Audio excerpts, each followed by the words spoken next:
Кыргыз Республикасында органикалык айыл чарба өндүрүшүн өнүктүрүү боюнча чаралар жөнүндө Жогорку кеңештин токтомунун долбоору демилгечи депутат Мавлянова Махабат Эргешевна, агрардык саясат, суу ресурстары, экология жана регионалдык өнүктүрүү боюнча комитет караган, баяндамачы Мавлянова Махабат Эргешевна.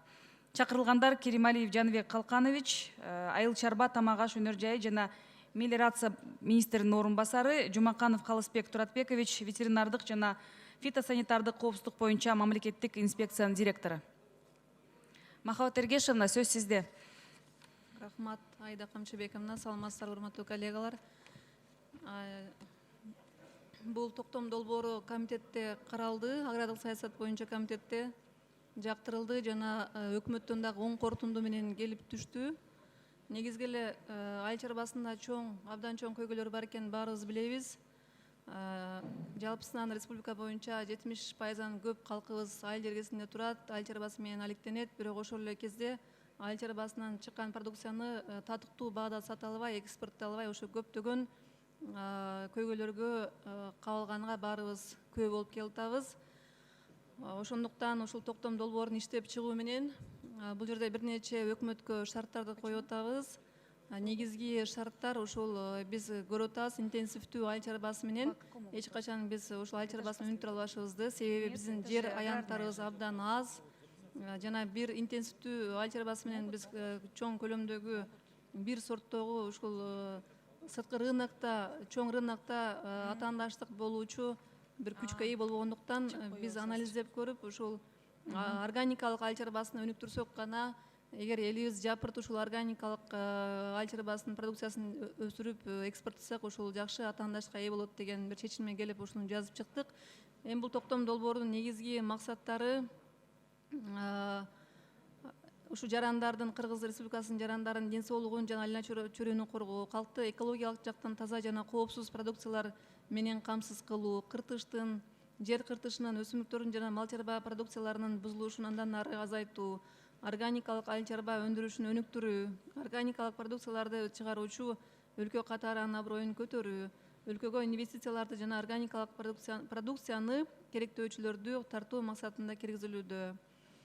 Негизги дагы бир айтып кетчү, баса белгилеп кетчү нерсе, ушул органикалык продукцияга өтүүнү этап менен 10 жыл ичинде ошо Кыргызстан өтсө деген бир максаттар коюлуп атат. Себеби дегенде, эгер органикалык продукцияга биз жалпысынан өтсөк, биздин экотуризмге кызыкканда көп жарандарды тартып ушул туризм дагы чогуу өнүктүрүп кетсек болот эле.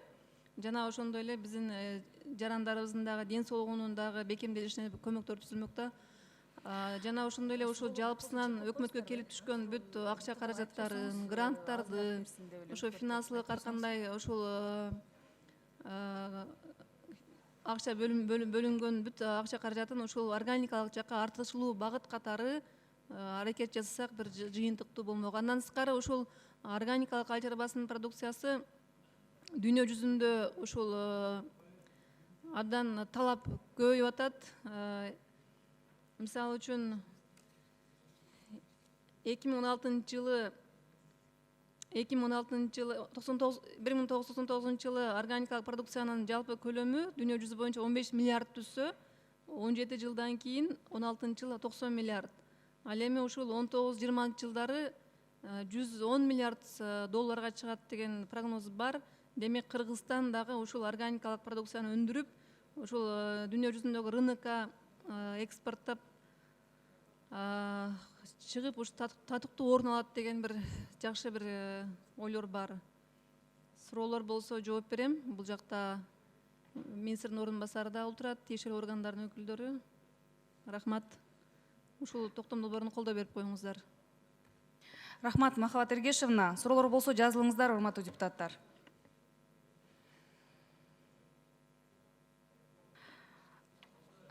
Турузбеков Бактыбек Сагындыковичте сөз.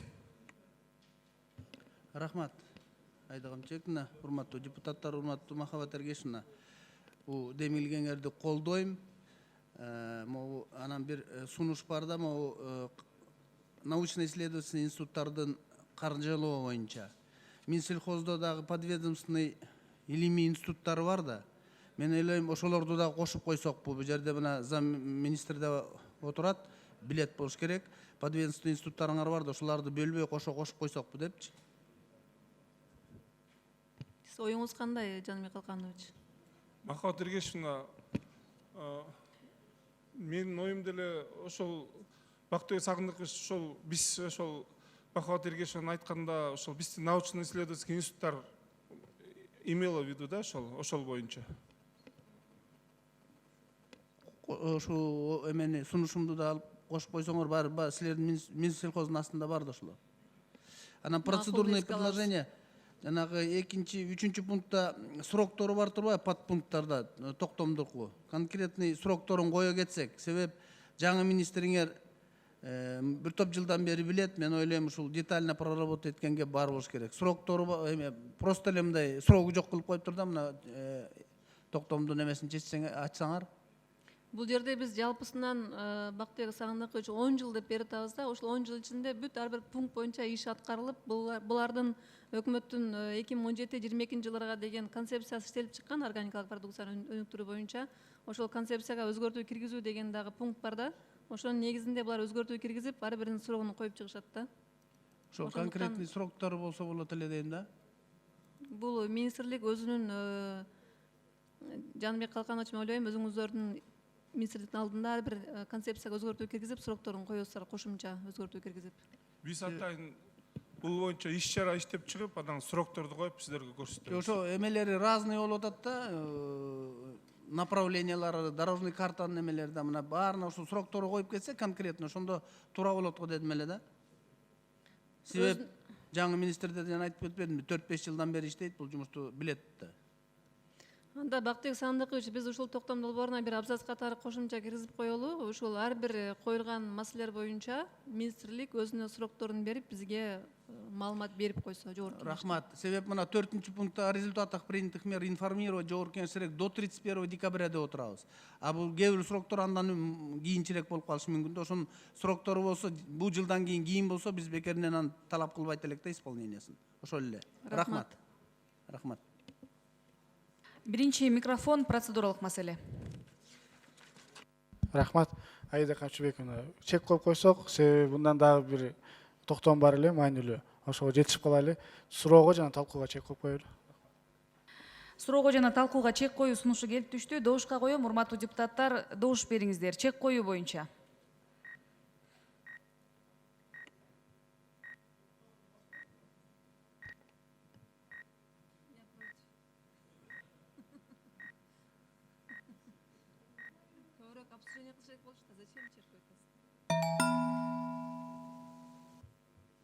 Макул 63, каршы жок. Сунуш өттү, чек коюлду. Кийинки сөз Арапбаев Азамат Абдуллажановичте. Рахмат. Урматтуу Махабат Эргешевна, аябай жакшы демилгени көтөрүп атасыз. Сиз буну биз сөзсүз түрдө колдошубуз керек. Бирок биз колдогонубуз менен буну аткара турган өкмөт, эгерде өкмөт өзгөчө бир чараларды колдонбосо, жөн эле кагазда калып калат да.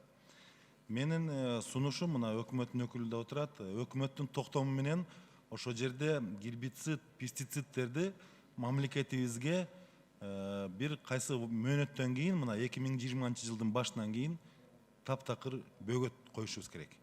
Бирок ошол эле кезде ага чейин мына илгерки жакшы зыянкечтер менен күрөшүү методдору бар эле. Аны мына айылда чоңойгондор жакшы билет. Борьба с вредителями органическим методом деген, мына Туманов деген аксакал бар, Минсельхозда бир жакшы департамент бар. Ошол департаментке каржылообуз аз болуп, ошол департамент жумушун жакшы жайылта албай, элге, айыл жергесиндеги элге пропаганданы жакшы кыла албай, ошол департаменттин жумушу жакшы болуп кетпей атат да.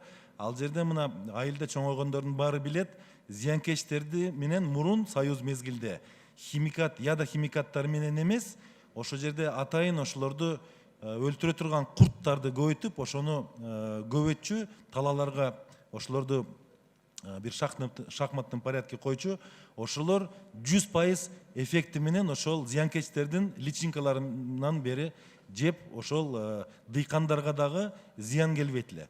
Мына бүгүнкү күндө эмне болуп атат? Биздин айыл жергесинде дыйкандар ошол непонятный происхождениедагы ядохимикаттарды колдоном деп мына артына ранец илип алып туруп мына сууга аралаштырып себип атат. Бул онкологический оорууну көбөйтүп атат. Ошол эле мезгилде, ошол эле заматта билинбейт, бирок 5 жыл, 10 жыл, 15 жылда ошол кишинин келечеги рак оору, ошол кишинин келечеги жок, ошол кишинин келечеги мына мамлекет кайра оордугун алат да ошол. Убакыт кошуп бериңиздер, 10 секунд. Биздин саламаттык сактоо министрлигине дагы кошумча каражат талап этилет. Ушул токтомду Махабат Эргешевна мына сиз сунуштаганыңыз жакшы, бирок өкмөт дагы ошол чараларды Жыйынтыктап алсын. өкмөт дагы бир эле ошону карап отурбастан сөзсүз түрдө бөгөт коюш керек ошол ядохимикаттардын киришине, ошол эле мезгилде ошо биолабораторияларды ар бир райондо жок дегенде бирден каржылап бериш керек. Рахмат. Азамат Абдулажанович, абдан жакшы маселе айттыңыз. Биз азыр ушул Айыл чарба министрлиги менен дагы сүйлөшүп, бул жерде форум өткөргөнбүз. Форумга жалпы ушул органикалык багатта иштеп жаткан бүт ишкерлер, эксперттер келип катышкан, депутаттар, өкмөттөн катышкан.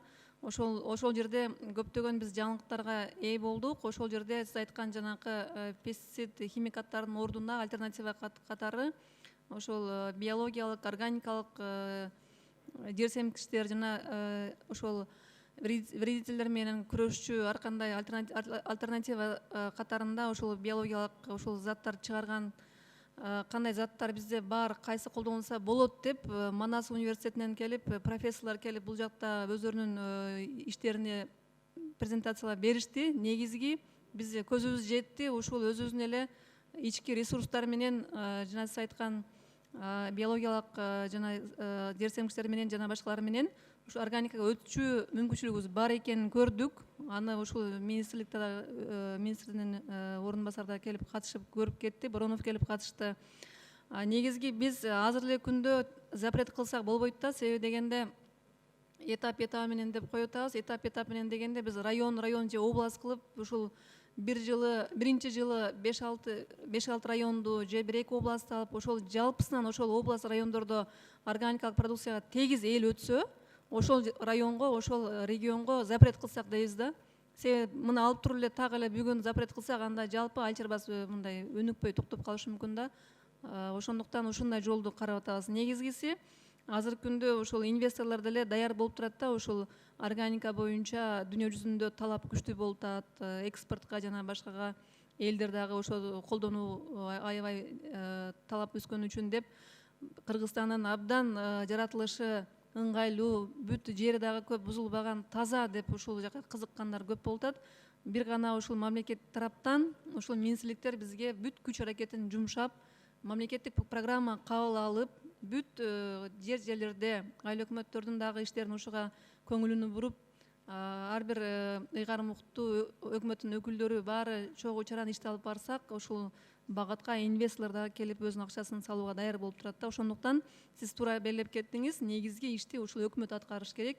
Негизги ушул маселени да өкмөт көтөрүп чыгыш керек эле, бирок ушул чогуу чаран ар кандай мыйзам актыларына өзгөртүү керек болсо, депутаттар тарабынан дагы колдоо керек болсо деп ушул чогуу чаран өкмөт чогуу алып барсак деп ойлоп атабыз. Сөз Эргешев Алмазбек Манасбековичте. Рахмат.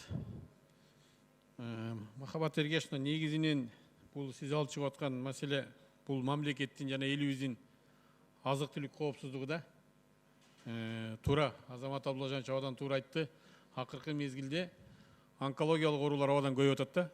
Ошонун бирден бир себеби ушул именно ушу гербицид, пестицид жанагы химиялык жол менен өсүмдүктөрдү өстүрүп атканыбыз болуп атат. Ошон үчүн бул негизги азыр керек көтөрө турган маселе.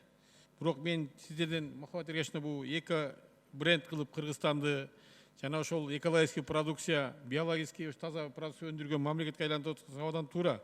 Бирок ошол эле мезгилде мына Голландия территориясы боюнча бизден чоң эмес да.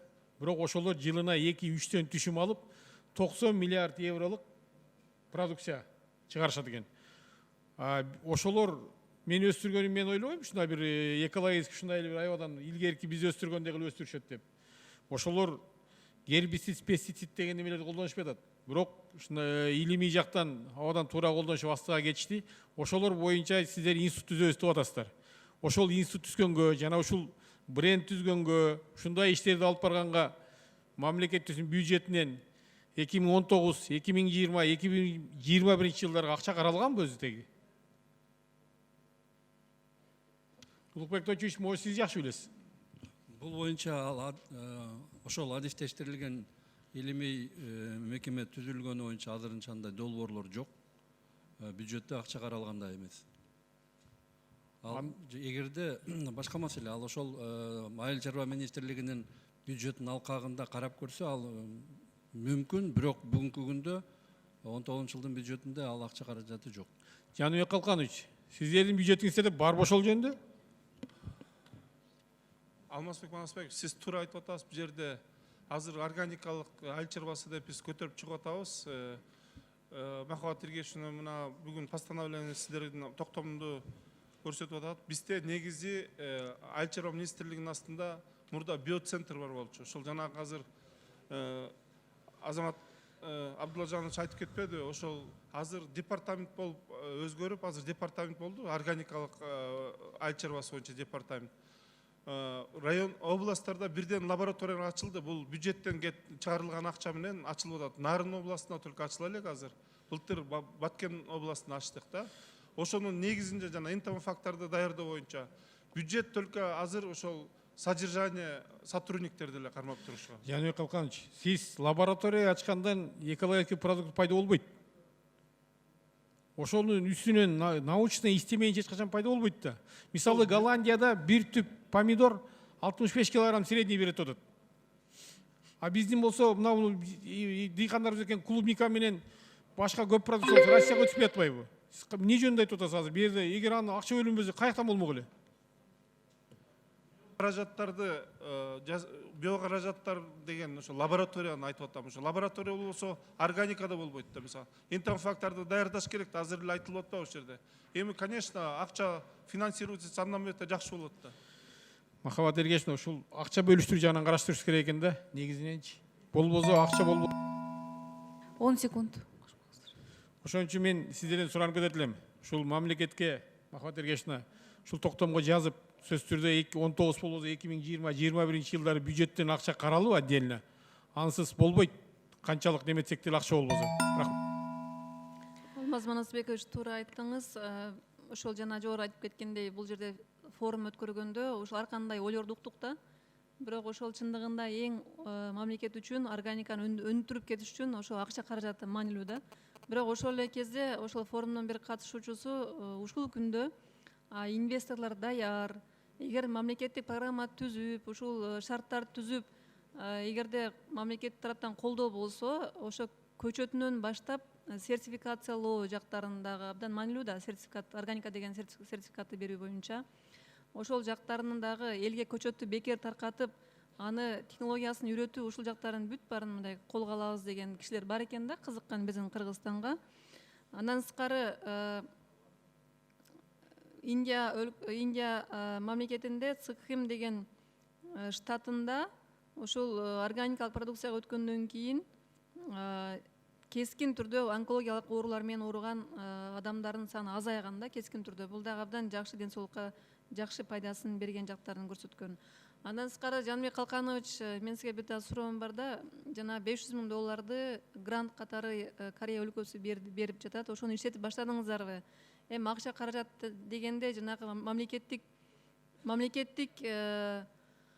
биздин товар эко брендти иштеп чыгуу үчүн бизге ошондой бир баягы укуктук жактан бир мейкиндикти жакшы түзүп бериш үчүн, шарттар түзүш үчүн акча каражаттары керек. Ошого биз ушуга окшогон гранттарды колдонсок болот да. Мисалы Корея мамлекети $500,000 берип атат органика боюнча. Так. Андан сырткары дагы ошондой донорлорду тапсак болот да. Ушул боюнча эмне кылып атасыздар? Мындай депутаттар суроо берип атпайбы, акча каражаты эмне болот депчи? Жана Махабат Эргешевна, ошо $500,000 боюнча азыр жөн эле кол коюулар болду. Пока августтан баштап ошол Кореянын өзүнүн мамлекетине тендер өткөзүп турган, ушу тендердин негизинде иштерди болот деп азыр пока башталып элек ал. А сиз менен сүйлөшкөн боюнча Махабат Эргешевна, бул өңчө ушул органикага жумшалат. Ошону жанагы Ысык Көл областы жана Нарын областы бирек эле Опчу областка баягы дыйкандар окутууга эмес, сиздер ушул жалпы системаны түзүүгө колдонсоңуздар, ушул багытта кат берип койсоңуздар жакшы болмок да. Жалпы республикалык мааниде системаны коюп алсак, андан кийин иш жакшы жүрмөк да. Сөз Жапаров Акылбек Усенбековичте. Рахмат, урматтуу төрайым, урматтуу коллегалар. Проектini колдоп беребиз деген каалоом бар. Анан авторларга сунуш кылайын дедим элем, бул экинчи пунктта поручить деп турат. Ошо экинчи подпунктунда разработать и утвердить деген ордуна принять государственную программу и внести на утверждение в Жогорку кеңеш до 1 октября. Биз конституция боюнча ушул социалдык экономикалык программаларды эгерде элдин көп катмарына тийиштүү боло турган болсо, Жогорку кеңеш бекитип беришибиз керек да. Биринчи жолу өкмөт ушундай программаны алып келсинчи, 26 жылдан бери парламентке бир да программа кире элек да. Бул программа өзү органикалык боюнча программа, ошого татыктуу деп мен эсептейм. Ошо программанын алканда финансылык булактарынын баарын айтып беришибиз керек. Анан жаңы институттардын түзүүнүн кажети жок деп мен ойлойм. Бизде атайын академия, сельскохозяйственный академиябыз бар, академия наук бар. Ушулардын илимий жана билим бере турган тармактагы программаларынын орчундуу бөлүгү органикалык болуш керек. Мындан тышкары биздин жерлерибиздин баары органик экенин далилдеш үчүн мен сиздерге билим берүү тармагындагы толугу менен колдонолу деген сунушту айтып кетет элем. 3000ге жакын биолог, 3000ге жакын химик мугалимдерибиз бар. Ушу 6000 мугалимди переподготовка кылып чыксак, ар бирине сертификаттарды берип, алар өзүлөрү анан 450 000ге жакын биздин фермерлерибизди 2200ге жакын школабыз бар. Ошо школдордон обученияларды өтүп, технологияларын үйрөтүп, анан сертификаттарын берсе. Ар бир фермерге, ар бир участокко биз сертификат берип чыгышыбыз керек. Ошондуктан 6000 мугалим дагы дополнительный дагы акча табат эле. Анан биз ошо химия, биология лабораторияларынын баарындагы парламенттин бюджетти бекитип атканда акчасын бөлүп берет элек да. Ушундай мындай инновациялык шактарга барышыбыз керек. Рахмат, Акылбек Усенбекович.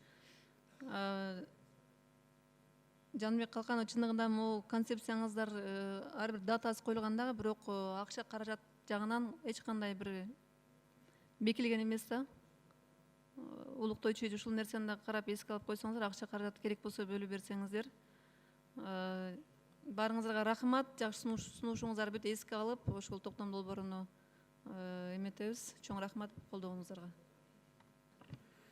Суроолор аяктады. Тийиштүү комитеттин корутундусун окуу үчүн комитеттин төрагасы сөз Махабат Эргешевна Мавляновада. Комитеттин биздин комитетке карабайт, мен өзүм окуп берейинби? Агрардык саясат боюнча комитет караш керек эле го.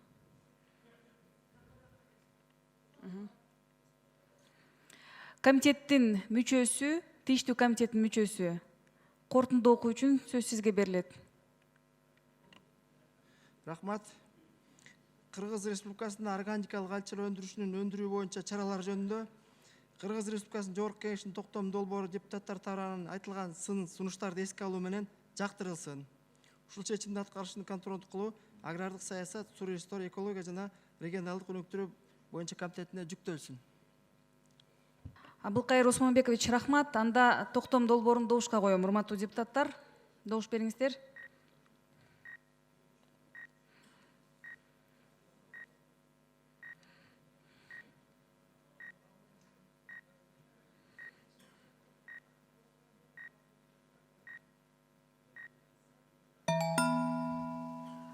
Макул 60, каршы жок, баары 60, катталды 104 депутат, токтом кабыл алынды. Кийинки маселе Кыргыз Республикасынын президентинин каршы пикири менен кайтарылып берилген мамлекеттик сатып алуулар жөнүндө Кыргыз Республикасынын мыйзамына өзгөртүүлөрдү киргизүү тууралуу Кыргыз Республикасынын мыйзамынын макулдашылган вариантын иштеп чыгуу үчүн макулдашуу тобун түзүү жөнүндө Жогорку кеңештин токтомунун долбоору. Мыйзам долбоорунун демилгечилери депутаттар Маматалиев, Дүйшалиев жана Бакиров, Алтынбеков, Узакбаев, Жунус уулу Алтынбек. Экономикалык жана фискалдык саясат боюнча комитет караган. Баяндамачы финансы министринин орун басары Кармышаков Улук Тойчиевич. Дагы жолу саламатсыздар, урматтуу депутаттар. Урматтуу депутаттар, өзүңүздөргө белгилүү болгондой, Кыргыз Республикасынын Конституциясынын 64-чү беренесинин 2-чи бөлүгүнүн 1-чи пунктуна жана 81-чи беренесинин 2-чи бөлүгүнө ылайык Кыргыз Республикасынын президенти Жээнбеков Сооронбай Шарипович Кыргыз Республикасынын Жогорку Кеңеши тарабынан 2019 жылдын 8 майында кабыл алынган мамлекеттик сатып алуулар жөнүндө Кыргыз Республикасынын мыйзамына өзгөртүүлөрдү киргизүү тууралуу Кыргыз Республикасынын мыйзамына макулдашылган вариант иштеп чыгуу үчүн каршы пикирин билдирген. Бул эки учур боюнча, биринчиси бул мамлекеттик сатып алууларды жүргүзүүдө пайда болуучу мамилелерди укуктук жөнгө салууну өркүндөтүү максатында кабыл алынган мыйзамдын жалпысынан колдоп, Кыргыз Республикасынын Жогорку Кеңешинде мыйзамда каралган мамлекеттик сатып алуулар жөнүндө Кыргыз Республикасынын мыйзамына киргизилүүчү айрым өзгөртүүлөргө көңүл бурууну сунуш кылган. Кабыл алынган мыйзамда мамлекеттик сатып алуулар жөнүндө колдонуудагы мыйзамдын 3-чү беренесинин 5-чи абзацы жана 6-чы беренесинин 4-чү бөлүгү жаңы редакцияда баяндалган. Мамлекеттик сатып алуулар жөнүндө мыйзамдын 3-чү беренесинин колдонуудагы ченемин сактоо максатка туура келет жана маанилүү деп эсептейм. Ага ылайык берүүчү жолусу подрядчик түзүүчү жана катышуучу болгон саясий мамлекеттик кызмат орундарын, саясий муниципалдык кызмат орундарын, атайын мамлекеттик кызмат орундарын ээлеп турган адамдар, алардын жакын туугандары аффилирленген жактын белгилери болуп эсептелет. Кабыл алынган мыйзамдын 3-чү беренесинин жаңы редакциясында алардын жакын туугандары деген сөздөрдүн жоктугу негизсиз жана буга жол бербөө керектигин президент баса белгилеген. Колдонуудагы мыйзамдын берүүчү менен сатып алуучулар жөнүндө келишимди же алкактык макулдашууну түзүүдө сатып алуучу уюмга белгилүү бир чектөөлөрдү караган жана берүүчүдөн аффилирленгендиги жок экендиги тууралуу жазуу жүзүндө ырастоону талап кылуу укугун камтыган 6-чы беренесинин 4-чү бөлүгүндө саясий мамлекеттик, саясий муниципалдык, атайын мамлекеттик кызмат орундарын ээлеп турган адамдардын жакын туугандары алып салынган. 6-чы берененин 4-чү бөлүгүнүн колдонуудагы ченемдерин сактоо максатка туура келет деп биздин урматтуу президентибиз эсептейт. Ошондой эле мамлекеттик сатып алуулар жөнүндө мыйзамдын ченемдери укуктук натыйжага ээ. Тактап айтканда, кызыкчылыктардын кагылышуусу жөнүндө Кыргыз Республикасынын мыйзамында аффилирленген жак мамлекеттик сатып алуулар жөнүндө мыйзамдарда аныкталган бир же бир нече белгилерге ылайык келген жак кызыкчылыктардын кагылышуусу мамлекеттик сатып алуулар жөнүндө мыйзамдарга ылайык мамлекеттик сатып алууларды жүзөгө ашырууда мыйзамда көрсөтүлгөн адамдар менен аффилирленген субъекттерди табуу аркылуу да аныкталат деген шилтемелер камтылган. Экинчиси, аталган сын пикирлер менен катар эле Кыргыз Республикасынын Жогорку Кеңешинин көңүлүн кабыл алынган мыйзам менен мамлекеттик сатып алуулар жөнүндө Кыргыз Республикасынын мыйзамынын 49-чу беренесинин 7-чи бөлүгүнө киргизилген өзгөртүүлөрдүн максатка туура келерин кошумча карап чыгууну зарыл экендигин урматтуу президентибиз белгиледи. Себеби каралган даттануулардын жана кайрылуулардын алкагында кабыл алынган чечимдер үчүн жеке жоопкерчиликти көз карандысыз ведомстволор аралык комиссиянын кайсы бир бөлүгү эмес, анын бардык мүчөлөрү тартууга тийиш. Ошондуктан жогоруда баяндалгандардын негизинде Кыргыз Республикасынын Конституциясынын 64-чү беренесинин 2-чи бөлүгүнүн 1-чи пунктун жана 81-чи беренесинин 2-чи бөлүгүн жетекчилик алып, мамлекеттик сатып алуулар жөнүндө Кыргыз Республикасынын мыйзамына өзгөртүүлөрдү киргизүү тууралуу Кыргыз Республикасынын мыйзамын макулдашылган варианттан иштеп чыгуу үчүн биргеликте иш алып барууну сунуштайт. Рахмат. Рахмат. Урматтуу депутаттар, суроолор болсо жазылыңыздар, аппарат таблону ачыңыздар.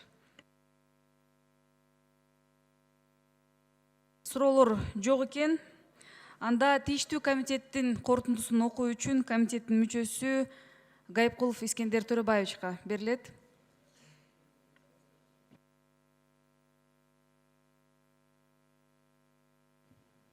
Урматтуу коллегалар, Кыргыз Республикасынын президентинин каршы пикирин карап чыгып, комитет Кыргыз Республикасынын Жогорку Кеңешинин регламенти жөнүндө Кыргыз Республикасынын мыйзамынын 62-чи жана 63-чү беренелерине ылайык төмөнкүдөй чечимге келди. 2019 жылдын 8 майында Кыргыз Республикасынын Жогорку Кеңеш тарабынан кабыл алынган жана Кыргыз Республикасынын президентинин каршы пикири менен кайтарылып берилген мамлекеттик сатып алуулар жөнүндө Кыргыз Республикасынын мыйзамына өзгөртүүлөрдү киргизүү тууралуу Кыргыз Республикасынын мыйзамынын макулдашылган вариантын иштеп чыгуу үчүн макулдашуу тобу түзүлсүн. Макулдашуу тобунун курамына төмөндөгү кызмат адамдарын киргизүү Кыргыз Республикасынын Жогорку Кеңешинен сунушталсын. Асылбаева Гүлшат Кадыровна, Гайыпкул Искендер Төрөбаевич, Маматалиев Марлен Абдрахманович, Дыйканбаев Курманбек Сапарович, Кыргыз Республикасынын президентинин Жогорку Кеңешиндеги ыйгарым укуктуу өкүлү, Жээнбаева Бактыгүл Жаныбековна, Кыргыз Республикасынын финансы министри, Кыргыз Республикасынын финансы министри Жээнбаева Бактыгүл аталган маселе боюнча баяндамачы болуп аныкталсын. Урматтуу депутаттар, токтом долбоорун добушка коем. Добуш бериңиздер.